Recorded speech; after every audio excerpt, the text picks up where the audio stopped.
बिस्मिल्लाहिर्रहमानिर्रहीम। अस्सलाम वालेकुम दोस्तों।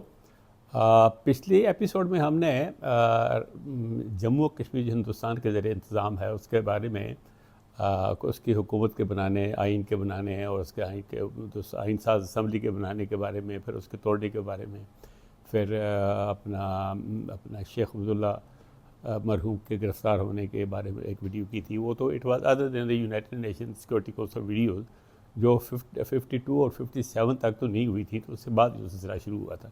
हमने पिछली बार इस बात पर स्टॉप कर दिया था कि आपकी बार तो हमने यानी कि पिछली बार हमने हिंदुस्तान के ज़रिए इंतज़ाम कश्मीर के बारे में बात की थी, वहाँ इंतज़ाम कैसा शुरू हुआ था और other than United nation security council.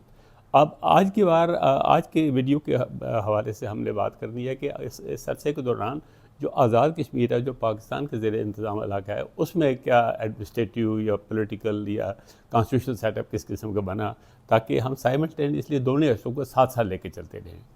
दोस्तों, आज़ाद कश्मीर आपको पता है कि ये कोई रियासत तो नहीं थी। ये जम्मू और कश्मीर वादी के कट्टे पिट्टे इलाके थे और उसके अलावा लद्दाख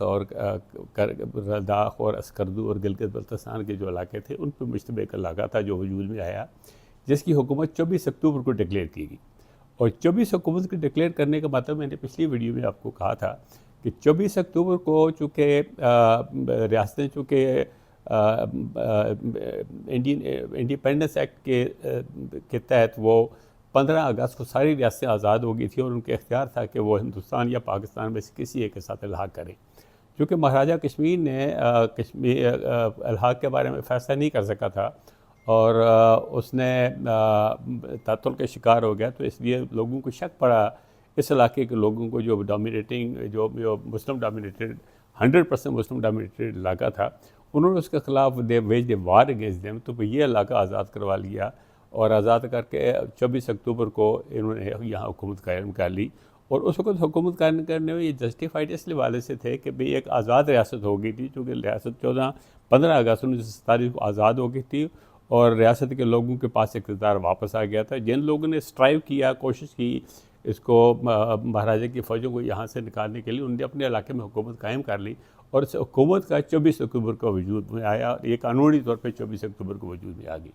इस हुकूमत का जो सेटअप था बेसिकली, जो जब बनी थी 24 अक्टूबर के डिक्लेरेशन के तहत, वो एक इंडिपेंडेंट गवर्नमेंट थी, जो सेकुलर गवर्नमेंट थी, जिसमें लिखा था कि हम हिंदुस्तान और पाकिस्तान के साथ अच्छे तल्लुकात रखेंगे और उम्मीद है कि वो भी हमारी पूरी रियासत को आज़ाद करवा के हमारी मदद करेंगे और हमारे साथ अच्छे तल्लुकात रखेंगे। साथ ही उन्होंने ये कहा था कि हम इस हुकूमत में सिखों, बुद्धों, हिंदुओं और मुसलमानों सबको शामिल करेंगे। तो that way it was basically a secular government.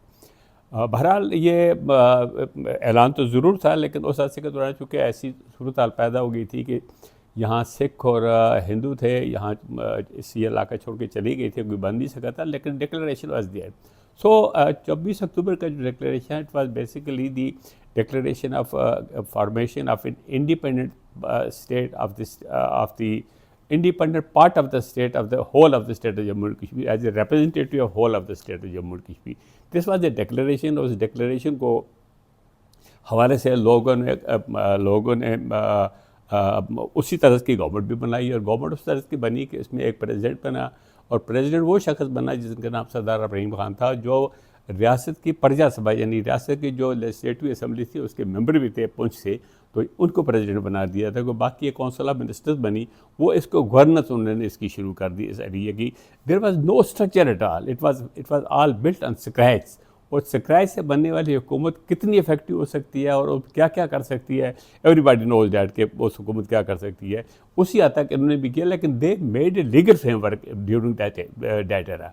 24 अक्टूबर को हुकूमत बनने के बाद उन्होंने प्रेसिडेंशियल सिस्टम यहाँ नाफिज किया, एक काउंसिल ऑफ मिनिस्टर बन गई और ये इट वाज अक्टूबर 48 से यहाँ एक लेजिस्लेटिव प्रोसेस शुरू हो गया और लेजिस्लेटिव प्रोसेस जो था वो भी यही गवर्नमेंट बनाती थी।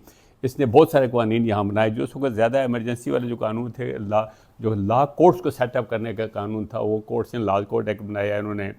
एमरजेंसी एडमिनिस्ट्रेशन यहाँ नाफिज किया इन्होंने, एमरजेंसी एडमिनिस्ट्रेशन कैसे चलेगी, कोड ऑफ क्रिमिनल प्रोसीजर बनाया, अपना मुलाजमीन के लिए सर्विस रूल बनाए और उसके मिसकंडक्ट के रूल बनाए, एडेप्टेशन ऑफ लॉज जो महाराजा की गवर्नमेंट के थे कोई वो अडाप्ट किए गए। इसके अलावा जो पंजाब गवर्नमेंट में पाकिस्तान में या इंडिया में कश्मीर में पाकिस्तान में जो बनते थे वो अडाप्टेशन का लॉ पास किया। अल्कोहल के प्रोहिबिशन का कानून पास किया। एसेंशियल सर्विसेज के हवाले से कानून पास किया। बैतुल माल property and the property which was left by the evacuees in this part of the state, उसके रेगुलेट करने के लिए कानून बनाया गया। तो ये पुलिस रूल्स बना दिए गए, procedure of rules for the procedure of the criminal courts बना दिए गए। मतलब ये गवर्नमेंट तो एक आज़ाद और ख़ुद मुख्तार हुकूमत के तौर पे वजूद में आई थी, लेकिन बदकिस्मती से इसको दुनिया के किसी मुल्क ने रिकगनाइज नहीं किया। इसको रिकग्निशन इवन पाकिस्तान ने नहीं दी। और इस अरसे के दौरान सलामती कौंसिल में केस चला गया। सलामती कौंसिल में हेयरिंग के दौरान ये भी तय पाया कि भाई अब चूँकि ये हिस्सा यहाँ मकामी लोगों के कब्ज़े में है, वो हिस्सा महाराजा कश्मीर के कब्ज़े में है, तो और हिंदुस्तान और पाकिस्तान की दोनों इलाके के बारे में पूरा लेने के बारे में जंग चल रही थी आपस में। तो सलामती कौंसिल ने इंटरवीन करके, सलामती कौंसिल ने इंटरवीन भी महाराजा मतलब हिंदुस्तान की हुकूमत के कहने पर किया। उन्होंने इंटरवीन करके यहाँ 1 जनवरी 1949 को सीज़ फायर करवा दी। उस सीज़ फायर के वजह से यहाँ स्टेड स्टिल हो गया सारा कुछ। मतलब है कि आज़ाद कश्मीर फिर आगे बढ़ नहीं सका, और ना आज़ाद कश्मीर की जो फाइटिंग फोर्सेस थी आगे बढ़ने वाली वो आगे बढ़ सकी, न हिंदुस्तान की फोर्सेस आगे आ सकी। तो ये एक किस्म की सीज़ फायर लाइन ड्रा हो गई, यानी एक किस्म का आप कह सकते हैं कि डिफेक्टो बॉर्डर ड्रा हो गया, बॉर्डर लाइन ड्रा हो गई बिटवीन इंडिया एंड पाकिस्तान। ये हिस्सा पाकिस्तान के एडमिनिस्ट्रेशन में है, वो हिस्सा इंडिया के एडमिनिस्ट्रेशन में है। गो कि ये अंदरूनी तौर पे अपने आप को खुद मुख्तार कहते थे, लेकिन मजमूई तौर पे पाकिस्तान हुकूमत की डोमिनेशन के अंदर ही मौजूद थे। तो ये जब अपना 1949 को 1 जनवरी 1949 को सीज़ फायर हो गई, तो उसके बाद सूरत हाल बदल गई। सूरत हाल बदलने के बाद ये हुआ कि चूँकि ये इलाका सीज़ फायर के बाद पाकिस्तान के कंट्रोल में आ गया, पाकिस्तान के हाई कमांड के कंट्रोल में आ गया, तो ये वो जो 24 अक्टूबर वाली पोजीशन थी वो बदल गई, और इसका वो आज़ाद और मुख्तार होने के करैक्टर जो है सलामती कौंसिल की इंटरवेंशन की वजह से ख़त्म हो गया। तो अब उसको रेगुलराइज करने के लिए, इसको एक शेप देने के लिए कि भाई ये इसका स्टेटस क्या होगा, आज़ाद कश्मीर की हुकूमत ने और आज़ाद कश्मीर के जो यहाँ रूलिंग पार्टी थी जिसकी हुकूमत थी मुस्लिम कॉन्फ्रेंस ने, इन्होंने गवर्नमेंट ऑफ पाकिस्तान के साथ एक माहिदा किया जिसको माहिदा कराची कहा जाता है।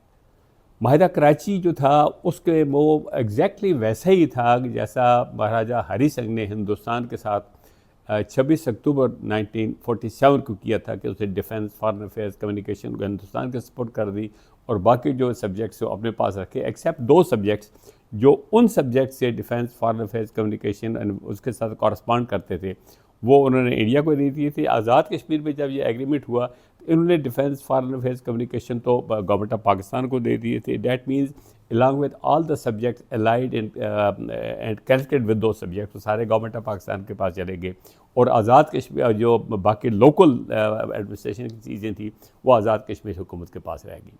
तो ये सूरत हाल बन गई। तो उसके बाद आज़ाद कश्मीर प्रैक्टिकली पाकिस्तान का एक डिपेंडेंसी बन गई। अच्छा, एक बड़ी इंपॉर्टेंट बात जो लीगल बात यहाँ पैदा होती है वो ये है कि आज़ाद कश्मीर की हुकूमत ने उसी तरीके से गवर्नमेंट ऑफ पाकिस्तान के साथ माहिदा किया, एक इल्हाक का माहिदा था। उस इल्हाक के माहिदे के तहत हुकूमत पाकिस्तान की हुकूमत पाकिस्तान ने भी इसकी मंजूरी दे दी, लेकिन अनफॉर्चुनेटली इसको पाकिस्तान के सिस्टम में स्ट्रीम लाइन नहीं किया गया, पाकिस्तान के आइन भी शामिल नहीं किया गया। उस वक्त पाकिस्तान चूँकि it was govern by 1935 act, उसमें तरमीम करके शामिल हो सकते थे, नहीं किया गया। इसी तरीके से गिलगित बल्तिस्तान को भी उसमें नहीं किया गया, हालांकि गिलगित बल्तिस्तान के जितने राजे, महाराजे और नवाब या मलक जिनको कहा जाता था वो थे, उन्होंने इनफरादी तौर पे भी गवर्नमेंट ऑफ पाकिस्तान के साथ इल्हाक कर दिया था, लेकिन वो भी पाकिस्तान ने उनको कोई स्टेटस नहीं दिया मरकज़ के अंदर। ये इल्हाकनामा जिसको कराची एग्रीमेंट कहते हैं, मैं इसको इल्हाकनामा कहता हूँ आज़ाद कश्मीर हुकूमत की तरफ से गवर्नमेंट ऑफ पाकिस्तान के हक़ में, ये इस वक्त तक वहीं पढ़ने गया, न इसको रिजेक्ट किया गया न एक्सेप्ट किया गया है, लेकिन इसके स्पिरिट के मुताबिक इस वक्त तक काम चला आ रहा है। और गवर्नमेंट को, जैसे मैंने पहले बताया आपको कि गवर्नेंस के सिस्टम को रन करने के लिए कानून तो कुछ नाफज कर दिए उस इंटरिम गवर्नमेंट जो थी या इमरजेंसी गवर्नमेंट जो थी, लेकिन गवर्नमेंट को ऐसा चलाने के लिए और गवर्नमेंट को कॉन्स्टिट्यूट कैसे किया जाएगा उसके बारे में कोई लीगल फ्रेमवर्क नहीं था। क्योंकि जो महाराजा कश्मीर का आइन था 1939 का, वो तो यहाँ अप्लाई किया नहीं उन्होंने। तो यहाँ एक सुप्रीम हेड नाम से एक ओहदा क्रिएट किया गया जो पॉलिटिकल ओहदा था। उस सुप्रीम हेड ने फिर एक यहाँ रूल्स ऑफ बिजनेस नाफिज कर दिए। रूल्स ऑफ बिजनेस इन 1950 यहाँ नाफिज हुए, and there were the first second type of constitution in AJK, जिसके तहत तमाम लेजिस्लेटिव, एग्जेक्टिव, एडमिनिस्ट्रेटिव और तमाम किस्म की जो स्फीयर ऑफ एक्टिविटीज़ गवर्नमेंट की होती थी उसको डिफ़ाइन किया गया कि ये पावर्स किस किस के पास वेस्ट करेंगे। जिस तरह आजकल के रूल्स ऑफ बिजनेस हैं, हर गवर्नमेंट में होते हैं, हर स्टेट में होते हैं कि गवर्नमेंट को चलाने का तरीका कार क्या होगा और गवर्नमेंट एज सच वजूद में कैसे आएगी। तो सुप्रीम हेड जो था ना, एक नॉवेल्टी किस्म की चीज़ थी। उसने उसको उसका रूल्स के तहत उसका वजूद में आने का मतलब ये था कि he will oversee, he will appoint, he will dismiss, he will create all the functionaries of the government, that means the president, the ministers, the cabinet ministers, the council of ministers, वो उन्होंने supreme head ने ये rules नाफिज कर दिए। इसको Azad Kashmir high court में एक बार चला गया तो उन्होंने कहा कि this is skeleton type of constitution of AJK, तो उसको कॉन्स्टिट्यूशन ही माना जाता रहा। 1952 में इन रूल्स की अमेंडमेंट हो गई।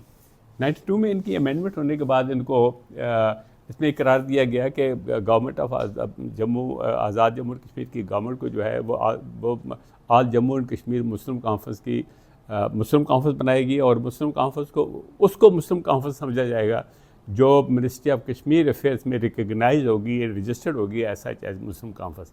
ये इसलिए हुआ था कि उस वक्त मुस्लिम कॉन्फ्रेंस के बहुत इख्तलाफात की वजह से बहुत सारे ग्रुप बन गए थे, लेकिन जो ग्रुप गवर्नमेंट ऑफ पाकिस्तान की मिनिस्ट्री ऑफ कश्मीर अफेयर्स को एक्सेप्टेबल होता था उसको वो एक्सेप्ट करते थे, रिकग्नाइज करते थे, और वो जिस आदमी को इलेक्ट करती थी, प्रेसिडेंट या मिनिस्टर अपॉइंट करती थी, वही आज़ाद कश्मीर के सदर और वहाँ का मिनिस्टर कराया करता था। बल्फाज दीगर ये इख्तियारात सारे के सारे गवर्नमेंट ऑफ पाकिस्तान के मिनिस्ट्री ऑफ कश्मीर अफेयर्स के पास चलेगी।